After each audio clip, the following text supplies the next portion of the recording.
Harris, I know one of your other areas of focus right now is Canadian energy policy. And of course, it's been very difficult for energy companies over the past 10 years. We've seen so much money, foreign direct investment, leave Canada because of the difficulty getting projects done and funded, et cetera. So, what's your view right now on how you look at Canadian energy policy? I think the danger is not just Canada, but certainly we'll talk specifically about Canada. Is the danger is a policy of optics, trying to deal with the realities. And look, the realities are quite simple. We know we have a massive environmental issue with global warming.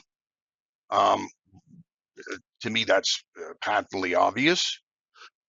We also know that energy is basically a basic requirement for people. And when the Hmm. OECD says that 1.3 billion people will not have access to the grid in 2040, that is a very major issue because going to the developing world, the countries of which aspire to lift their people up in terms of a standard of living, and telling them in soup Nazi fashion, no energy for you, that that's not an Yeah. approach that's going to work.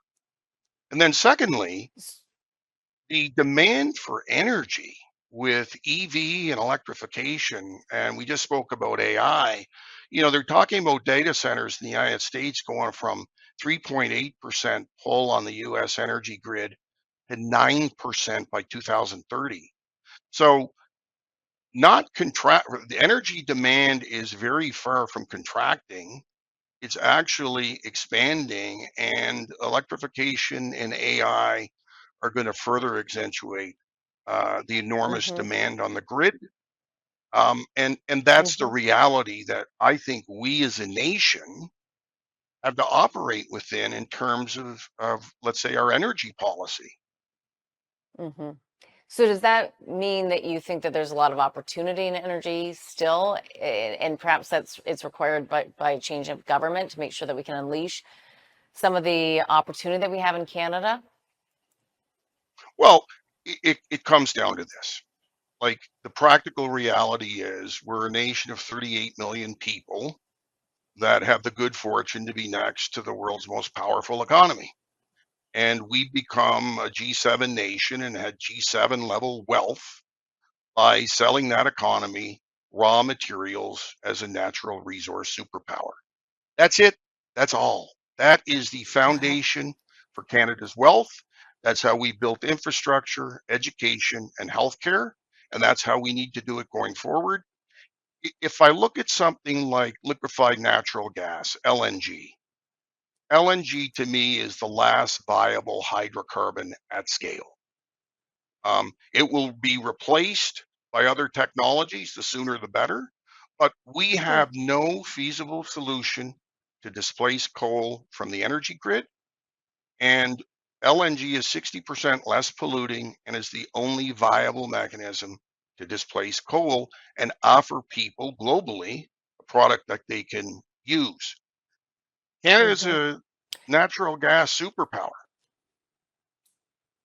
Right. Um, And we don't necessarily take our advantage of it. subsidy to the United well, let's look at our subsidy to the United States. You want to talk subsidies? There was an enormous hullabaloo about the cap gains change, and that it might over 5 years yield 19 billion of possible additional revenues. We're paying the United States a sweetheart gift through putting our product at a discount to the world price. It's been much higher, but let's just use $15 US. That's a $33 billion annual payment to the United States that could be going to Canadian infrastructure. The other problem Right. is we can't build infrastructure in this country. We started talking about LNG with Christy Clark was running for Premier of BC back around 2010. Our first Hmm. facilities coming online at the end of 25. In the interim, the Right. United States, our partners to the south, have gone from zero to now the largest LNG player in the world. Guess whose gas is a critical component of that value proposition? Ours. So the Hmm. inability to build infrastructure and pipe product to Tidewater on either coast, has been a structural failing that's cost this country tens of billions of dollars annually that could be plowed into vital infrastructure. Continue to build this country. Mm-hmm. Great point, Harris. We're going to leave it there. I'm going to have you back. We're going to do a couple series with you, I hope. Thank you so much for joining us. Be my pleasure. Thanks, Catherine.